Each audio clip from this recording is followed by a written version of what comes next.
pocket camera with your elaborate camera setup, whatever you have. So what do you suppose is the inherent problem about taking this picture in this setting? There's a lot of distractions in the picture. No contrast. Many issues. The first and obvious one is what's in the background, is everything else is fighting for time and attention.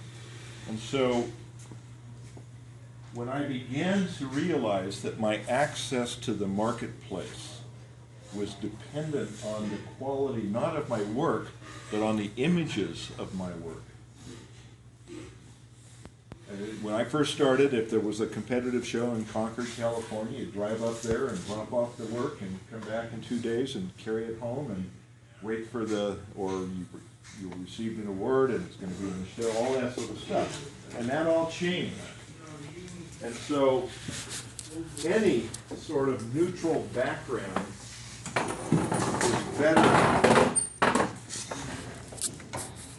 better than none. So Shirley, if you'll step over here and hold that foam core board.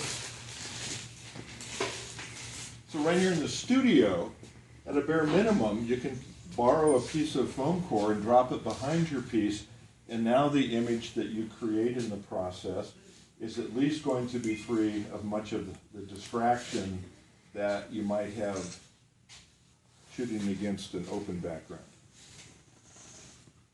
Thank you. Even the roll of newsprint over here is a better alternative to nothing as a backdrop.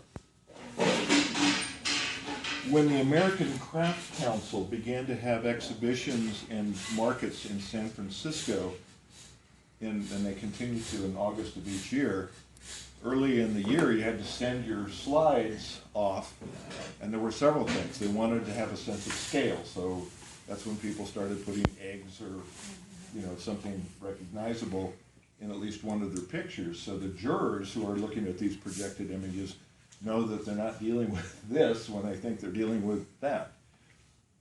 Galleries don't want you schlepping your work in, they just want to look at your pictures. Well, film, of course, is now just about gone, not exclusively, but pretty much gone. And the challenges with film were always about matching the source of illumination with the film, the chemistry of the film. So if you were going to shoot by daylight, sunshine, you had certain things to deal with, or you could create shadows for work. All that's gone now. Two things exist. Very sophisticated sensors, digital sensors, that record in the form of zeros and ones, whatever is in front of the lens. And you have the ability to modify your images after they come out of, pull the card, put it in your computer. Elements, I think, is the baseline Photoshop. If you have the full Photoshop, you can do a tremendous amount of modification. However, that doesn't necessarily suit your purposes when it comes to publication, because there are people that publish books and they'll look at your file, and if it's been modified, they'll toss it, they won't even consider it. So then you have to think about, how do I make a really satisfying image that allows my work to be published, my star rising in the horizon of Ceramics Monthly, my ability to receive invitations to put on workshops in New York City, all of that driven by kind of a publicity machine. None of that has to do with why you ought to document your work.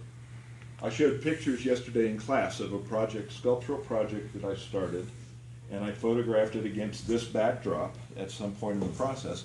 That piece never made it out of the studio into the kiln room. I still have at least the working images to reflect on.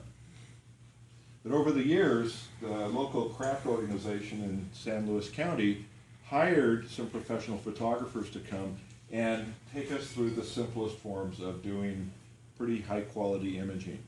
It started by abandoning funky backdrops and moving into seamless backdrops. This stuff is sold by photo suppliers, and what it does is gets rid of the horizon line in the image. So that when you're taking this picture, what's behind the piece now is really neutralized. The gray is there's a whole range of sophisticated photography of they roll up the door, drive the car in on huge sheets of seamless backdrop paper. Fluorescent lighting, incandescent lighting, all those choices can make a difference, but again, because we have post-image making modifications possible. Now, those of you over here to the side are not going to see what I want you to see, so I need you to sort of be in this vicinity or where my arms are at this point.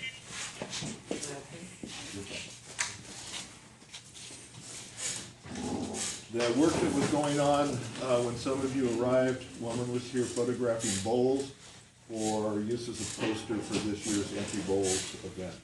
And so that one of those pictures will end up as the poster piece. We eliminate the distractions with backdrop. We eliminate the horizon with seamless paper that rolls out. And then, just turn this light off. The next step is to start to think, is how do you illuminate your piece? How are you doing, Bob? Yeah, well, I've seen that. So one version of that is a light, and then a second light, but I long ago abandoned the second light because it visually flattened the piece. This shadow is really important to understanding the three-dimensional character of the piece. So, where'd my camera go? Thank you. So in this case, with a single directional light,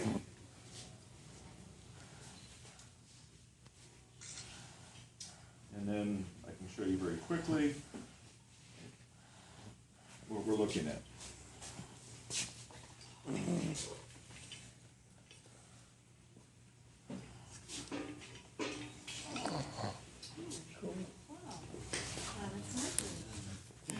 Now, the problem with a single directional light source is that you end up with a great deal of darkness and very often no detail in the shadow side of the piece. So the next step in the process is to take, where's that? Oh, it's right there. If I put a second light over here and I put it the same distance away from the object as that light, it will visually cause the piece to look flat because the illumination is consistent. We know things have dimensions by virtue of the shadow. So if I need a light over here, I'll put it 2 to 3 times further away from the object. The intensity of illumination falls off with the square of the distance. Don't worry about it. The further it away, the less brightness you get.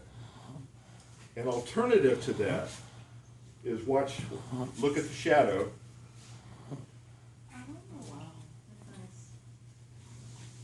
It's so pretty. It softens the shadow there, right? Well, what we're doing is we're reflecting light. It actually almost gives you another light source. It is another light source. Yeah, it is.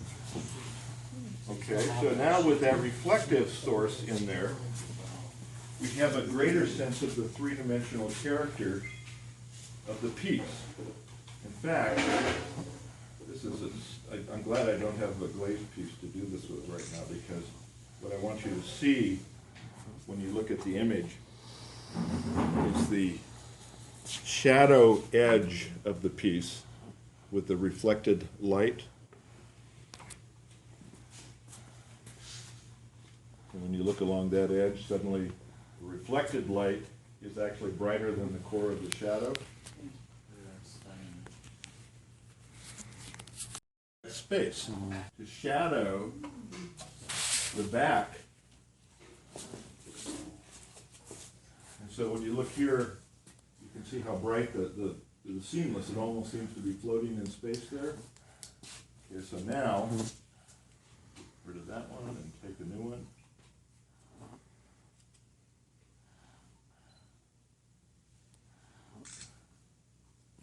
And now the background is much darker than It's the not foreground. on. It's not on there. Oh, but you don't like that below your screen? No, it was a picture of your shirt. It doesn't come out very well. Yeah. Okay. Well, if you want, we can. I know it makes a funny ridge on there. So now by darkening the background, A brighter foreground. this piece pops Yeah, I forward like that. a little bit more. Now, one of the characteristic problems about strong directional light is that essentially you have this single source. It's been expanded by having a reflective hood around the light. But even so, it tends to give a fairly sharp shadow line. And very often, one of the things that you can do to soften the shadow line, so your eyes should be on the shadows as I break this translucent fabric over here. So in There should essence, be you're, is there a clamp right over there? yeah, so in essence, you're diffusing it. This is called a diffuser, a light diffuser. What's happening is we're spreading out the source of light. It's hitting the fabric in many places, and each of those is a source of light. Now, if you were working with a film camera, you have to worry about exposure. But with the diffuser there, I lose some of the darkness of the background, but the shadow now is much softer. And the result of that then is a image from my point of view that does a pretty good job of. Yeah, Oh, nice. Well done. yeah. Now, I have invested in these tools. This is not a big expensive setup. There's a couple $100 spent, with stuff you can make this stuff up on your own. With the diffuser, would you still need that black? It sort of loses its purpose because the light is now Yeah. coming from many different sources, So you so that wouldn't it's not as dark as it was before. Yeah, see, the shadow went from this angle, almost completely disappeared when you diffused it. Right. Okay. It looks like you put a better shot. So, a simple, neutral background to your work. You can document your work in process. It gives you a record of what you're doing. Sometimes it'll give you a record of work that's more complex, that gets broken before it gets to the kiln, and you've still got that record to work with. Now that you took that out, I'm getting a really nice, distinct, crisp shape of the object because it's just dark right behind it. Is gray the most popular or the most? It's a problem into my way in space. And I'm much No, hang different on, around it. hang on. That was the appearance, the illusion, right. What color was your felt? Black. And then I switched to gray felt, You never use and gray? then the gray felt had such texture that it had its own contribution to the composition. So that's when I switched to the seamless paper, was to get rid of that texture of the fabric. What's the question? Velvet? You didn't use velvet? No, I didn't have enough money to think about velvet then. If your Remnant. Yeah, it's excellent. if your piece had been glazed and it was shiny, Yeah, I'm gonna put a piece in here right now, but one of the bowls that we shot earlier. And this creates a whole other world of problems that are gonna be perfectly obvious to you once we make the light more directed. Because that glossy surface has got a tremendous amount of reflectivity, and so getting rid of those highlights.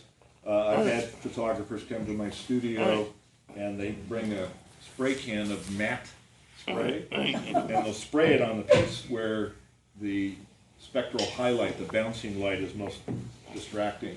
So if you look in the bowl, there's, you can see the whole reflection of the inside of the flood. If you didn't want to spray anything on your roll or your object, what would you do to? Well, diffusing only makes the light source bigger, so it makes the reflection bigger. Yeah. You just work here, like right now I'm looking in here and I get a bright spot right there. So maybe I drop down just a little bit. What, like, I was like right here. Yeah, exactly. Yeah, and so sometimes those are helping communicate the essential qualities of the piece, that this is a glossy surface. Sometimes they're really distracting, and they're not easy to deal with, so that's why those people get lots and lots of money. What I'm mostly concerned about is that you have a simple solution to documenting your work as you go forward, and as you need to begin to make presentations of your work. If you don't do this now, you'll find yourself about to do something really important and having no history to share.